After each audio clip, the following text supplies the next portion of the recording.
whenever we buy into a stock, yes, we are confident in the company. Yes, we are confident in the business, but we never know what will happen to the stock price tomorrow. So therefore, I guess it's more practical for us to actually learn how to deal with declining stock prices. Now, let's do the deep dive into a poor investment that I have personally made. So I'm going to give you a step-by-step guide on how I actually do the post-mortem. So step number one is about why did I buy the stock? The stock is actually known as Lippo Malls Indonesia Retail Trust, or LMIRT. This REIT is actually a Singapore-listed REIT. So these are my investment details. I made 2 investments. What are my justifications for buying this stock at 42.8 cents? So at that time, I would say that I have a clear objective, and this is my investment process that I use till today. I'll go through the assessment of 4 things. So step number 1, let's look at its business. So for Lippo Malls, over time, it kind of like grow its property portfolio. The number of properties almost doubled, but if you look at the valuation in terms of Singapore dollar, it doesn't actually double. If you look at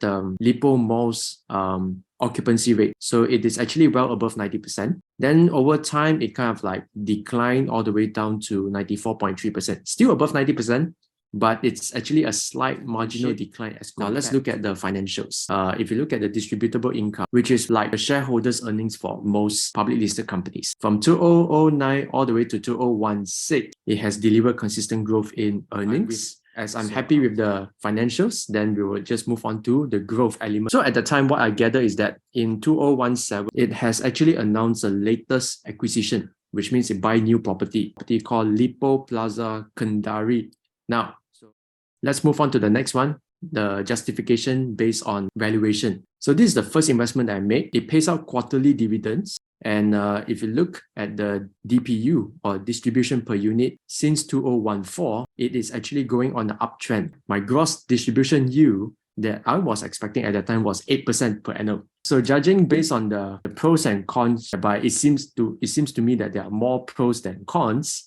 Plus, I'm getting an 8% yield. So that actually explains why I purchased it at 44 cents per unit.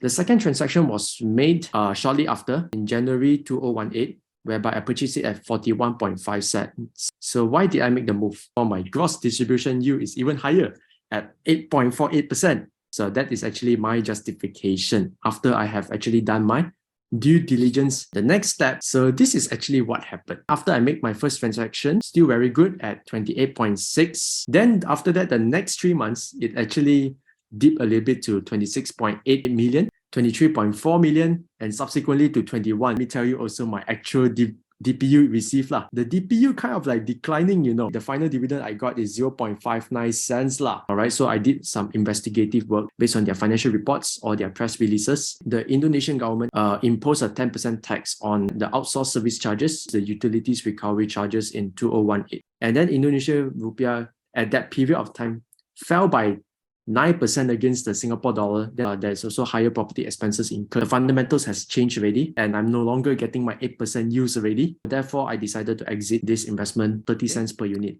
So this is actually step number 3, decision making. To buy more, retain, or sell and cut loss. So very obviously, I actually chose the third one, which is to sell and cut loss. As I actually go through this whole experience already, now I'm going to share with you what are the mistakes that I made, and then what are the lessons that I've learned from. So these are the mistakes that I've actually made. But at the same time, there are certain things that I did positively at that time.